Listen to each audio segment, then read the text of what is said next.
pertemuan, function room. Jadi saudara sekalian, setiap orang mengadakan acara di sinagoga, seminar, ibadah, demo masak di situ. Nah, sekarang saudara sekalian, karena banyak hotel, mereka tidak bikin di sinagoga. Mereka bikinnya di hotel, ceramah di hotel, lalu demo masak di hotel, sehingga akhirnya hanya ibadah yang dibuat di sinagoga. Sampai sini jelas? Oke. Sebelah kanannya itu puing-puing rumahnya Yairus. Yairus adalah kepala rumah ibadat yang ada di Kapernaum. Lanjut. Oke. Nah, saudara sekali, ini sinagoga, dalamnya dah. Nah, saudara sekalian, di tempat inilah Yesus selalu bikin ibadah. Nah, saudara sekalian, pada waktu peristiwa itu terjadinya di Kapernaum. Nah, di Kapernaum ini saudara sekalian, Yesus banyak bikin mujizat, tetapi tidak banyak orang yang bertobat. Makanya saudara, Kapernaum tuh dikutuk. Baik, sekarang kita buka sama-sama Markus pasal 5 dari ayat 24 sampai 34 ya.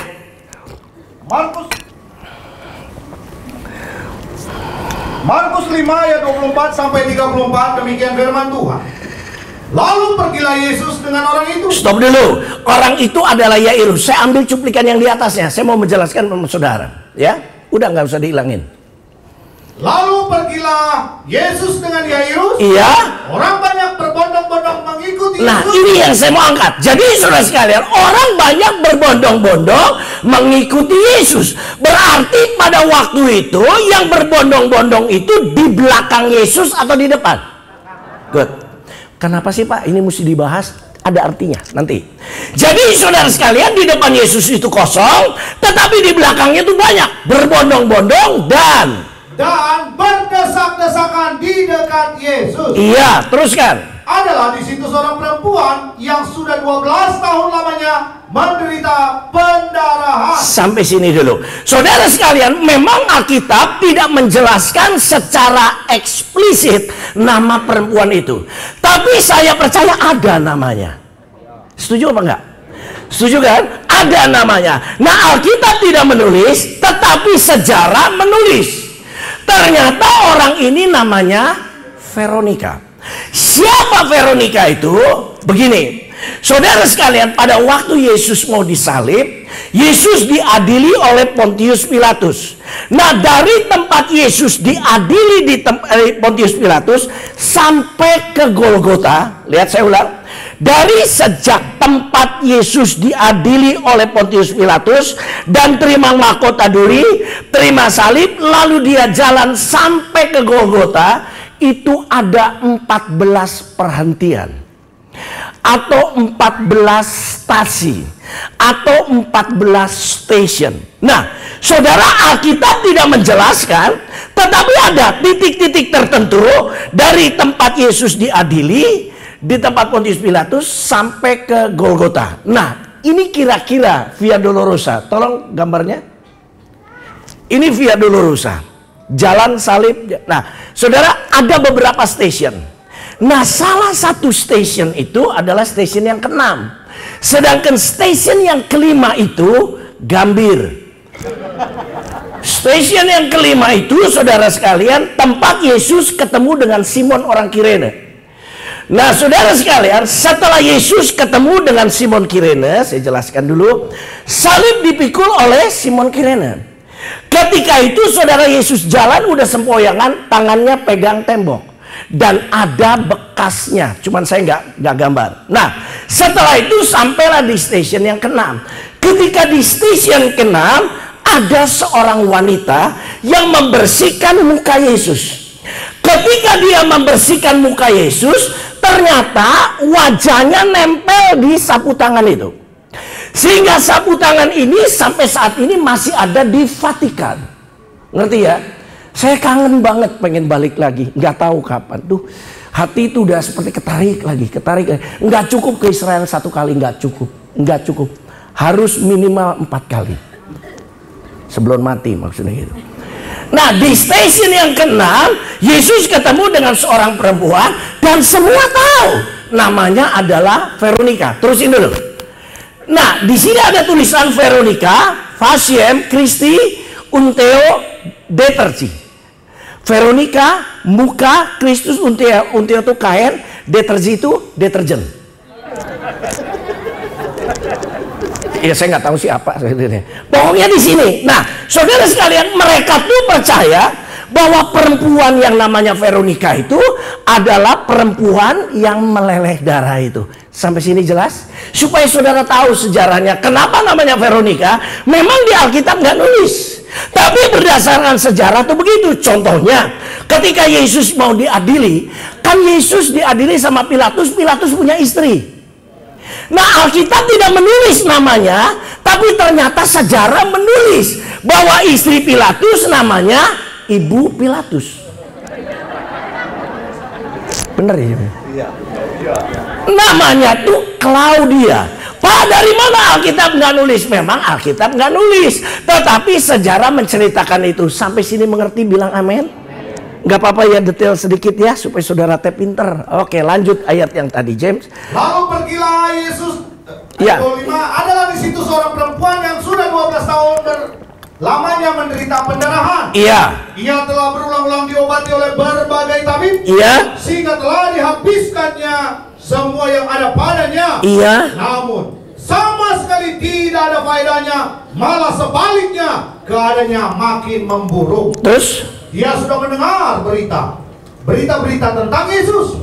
Maka di tengah-tengah orang banyak itu, ia mendekati Yesus dari belakang. Nah, saya kan perlu jelaskan tadi kan, kenapa dari belakang? Karena dari belakang itu lebih rame, sedangkan di depan kosong. Makanya lain kali mau ketemu Yesus jangan dari belakang, dari depan. Nggak usah ditemuin, pasti ketemu, karena nyamperin sendiri. Betul kan? Oke, terusin. Dari belakang dan menjamah jubahnya. Iya. Sebab katanya, asal ku jamah saja jubah Yesus, aku akan sembuh. Iya, terus. Seketika itu juga berhentilah pendarahannya, dan ia merasa bahwa badannya sudah sembuh dari penyakitnya. Pada ketika itu juga Yesus mengetahui bahwa ada tenaga yang keluar dari dirinya. Mungkin jangan keluar, kesedot. Pada ketika itu juga Yesus mengetahui bahwa ada tenaga yang kesedot dari dirinya. Atau kekenyot juga boleh tuh sih. Kesedot gitu, kekenyot gitu keluar ya. Lalu ia berpaling di tengah orang banyak Dan bertanya, siapa yang menjamah jubahku? murid-murid Yesus menjawab, engkau melihat bagaimana orang-orang ini berdesak-desakan dekatmu, dan engkau bertanya, Siapa yang menjamah aku? Terus?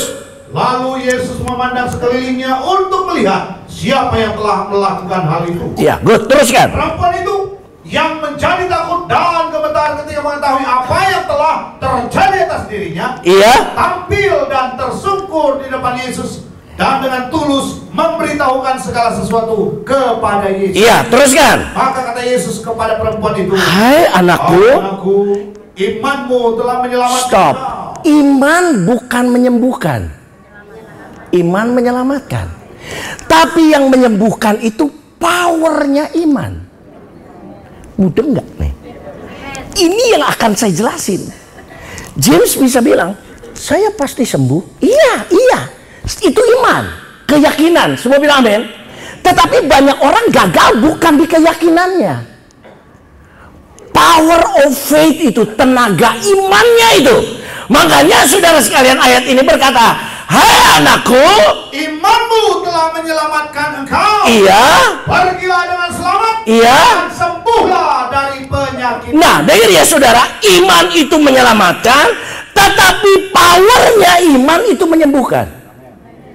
Ini perhatikan baik-baik. Saudara sekalian, saya sering kalau lagi fitness, saudara saya kongko-kongko, di situ ada juga orang-orang Buddha. Banyak saudara. Lalu mereka berkata, ya kita diskusi lah soal keselamatan dan segala macam, saya ceritain sama mereka. Lalu mereka bilang gini, Pak, jujur ya, saya nggak seneng sama orang Kristen tuh sama cangkeme. Maksudnya apa? Udah kalau bisa, oh haleluya, puji Tuhan, Tuhan memberkati, itu mulutnya toh. Tapi dalam actionnya tuh nggak ada. Mereka bilang gitu. Kalau ngelihat ada orang susah, lebih banyak berdoa daripada ngasih. Bukan saudara tidak, amin saudara sekalian. Tidak jarang, amin saudara sekalian. Itu kenyataannya. Jadi saudara, seperti misalnya saudara menginjil, saudara melayani ada di desa-desa. Saudara sekalian, mereka kesulitan. Lah orang Kristen berkata, tenang, aku akan berdoa. Saya tidak butuh doa. Mereka bilang, saya butuh pop mie. Tangkap nggak saudara sekalian? Nah itu yang saya tidak suka. Jadi kalau melihat ada orang susah, nomor satu doa. Itu nggak salah. Tetapi yang mereka butuhkan tuh bukan doa. Yang mereka butuhkan tuh bantuan. Nangkap ya saudara sekalian. Makanya saya jujur aja, kalau ketemu orang Kristen cuma cangkemnya aja. Nah inilah iman. Mereka mempunyai iman, orang Kristen imannya ada, tetapi jalannya lambat. Sedangkan mereka tidak. Mereka itu jalannya cepat, tapi nggak punya kunci. Jadi seperti mereka lari ke sorga, sampai di depan pintu sorga duluan, tapi terbuka kunci, nggak bisa buka. Semua bilang amin. Sedangkan orang Kristen, aku percaya Yesus punya kunci, jalannya tengeplek, nggak nyampe. Udah gitu kesandung, jatuh, kuncinya hilang. Dicari-cari, terus kalian nyarinya kemana? Ke night club gitu ya. Cari siapa tahu ada di situ. Makanya lama. Udah begitu terus sekalian, ketabrak mobil, mati sekalian. Sorry ya saudara sekalian. Nah, jadi saudara sekalian, dengarkan baik-baik. Mereka berkata, mulutnya itu kita bicara iman, tetapi action yang nggak ada. Saya ambil contoh begini. Coba buka Efesus pasal yang kedua ayat 8. Efesus 2 ayat 8, demikian firman Tuhan. Sebab karena kasih karunia kamu diselamatkan. Stop dulu. Karena kasih karunia kita diselamatkan. Semua bilang amin dulu deh. Bukan karena perbuatan kita, bukan karena hasil usaha kita, tapi karena gift. Saudara tahu gift? Karena pemberian. Kalau kita bandingkan perbuatan, saya udah berkali-kali, kalau kita bandingkan perbuatan kita, dengar ya saudara, dengan perbuatannya mereka, amal ibadahnya mereka, kita kalah jauh. Mereka 1 hari doa 5 waktu. Kita belum tentu 5 hari teh sewaktu-waktu. Maaf. Mereka tuh di dalam actionnya luar biasa. Kalau kita bandingkan dengan mereka, kita kalah. Mereka duluan ke sorga. Tetapi puji Tuhan, kita ini selamat karena gift, karena dispensasi. Sampai sini mengerti saudara sekalian? Bukan karena kita hebat, bukan karena kita ini jago, bukan, tapi karena pemberian. Tetapi saudara, kasih karunia tidak akan menjadi keselamatan kalau tidak diresponi. Makanya ayatnya berkata begini, baca lagi James. Sebab karena kasih karunia, iya, kamu diselamatkan oleh iman. Berarti kasih karunia harus diresponi. Kalau kasih karunia tidak diresponi, tidak akan terjadi apa-apa. Semua bilang amin. Sama aja Yesus berkata, kalian tidak bisa selamat, inilah aku yang menyelamatkan. Oke? Saudara, Yesus jadi juru selamat bukan untuk saudara, buat semua orang. Tapi yang selamat, yang meresponi, itu iman. Tapi meresponi, lihat saya, meresponi ada 2 tahap. Yang satu berkata, saya percaya. Saya percaya. Itu ada yang saya percaya, lalu bertindak. Langsung dia move. Sampai sini ngerti? Saya ambil contoh begini. Saudara, waktu zaman Nuh, waktu mau dihancurkan, Tuhan kasih bahtera. Semua bilang amin. Lalu saudara, Nuh berkata, saudara sekalian, ada hujan, nanti sebentar lagi akan ada badai. Kalau masuk ke sana, selamat. Lalu dia tanya sama orang sebelahnya, kamu yakin nggak? Kalau ada badai, kamu masuk sana selamat? Yakin. Apa itu? Nah, saya yakin. Saya yakin. Kalau saya masuk, selamat. Tetapi kenapa nggak dia selamat? Karena cuma cangkemnya tok. Action lah, lu ngerti nggak saudara sekalian? Jadi yang diperlukan apa? Kan gitu kan? Saudara, dua-dua ini kita perlukan. Iman harus disertai dengan move. Inilah namanya action. Nah, dengarkan baik-baik. Action ini yang berat. Karena untuk ngomong, saya pasti selamat, itu gampang. Iblis nggak bisa cegah. Saya yakin, saya bisa jadi sarjana. Saya yakin, saya bisa lulus jadi sarjana. Bisa kan? Iblis nggak bilang, enggak. Langsung ngomong. Tapi ketika melangkahnya, itu tidak sehari langsung sarjana, coy. Bertahun-tahun. Selama bertahun-tahun, apakah iblis ngeliatin gitu, oh selamat jalan, Enggak, dia berusaha mencegah. Nah, di sininya yang berat. Nangkap ya saudara sekalian. Tolong ingetin sekali lagi, kursi di belakang harus dihilangkan. Biar pengerja semua duduk di depan. Itu saudara sekalian ya. Ini khusus buat pengerja. Tolong yang namanya pengerja duduklah di depan. Saya memberi kehormatan duduk di depan. Oke? Nanti waktu ketemu Jokowi, lu duduk paling belakang. Oke? Sampai di mana, Jim? Gue lupa. Oh iya, nah ininya saudara sekalian. Maka dari itu, jadi Pak yang diperlukan perbuatannya atau imannya? Yakobus pasal 2 ayat 14 dulu, James. Sabar ya. Yakobus 2 ayat 14 sampai selanjutnya ayat 14 demikian firman Tuhan. Apakah gunanya saudara-saudaraku jika seorang mengatakan bahwa ia mempunyai iman? Tuh, terus? Padahal ia tidak mempunyai perbuatan. Buat apa saudara ngomong saya punya iman, saya percaya Yesus, saya yakin saya berhasil, saya yakin saya sukses, tapi tanpa action? Dapatkah iman itu menyelamatkan dia? Ya gak mungkin. 17 ayat 17. Demikian juga halnya dengan iman. Iya. Jika iman itu tidak disertai perbuatan, Iya. maka iman itu pada hakikatnya adalah mati. Terus James, sampai 22 James. Tetapi mungkin ada orang yang berkata, padamu ada iman dan padaku ada perbuatan. Iya. Aku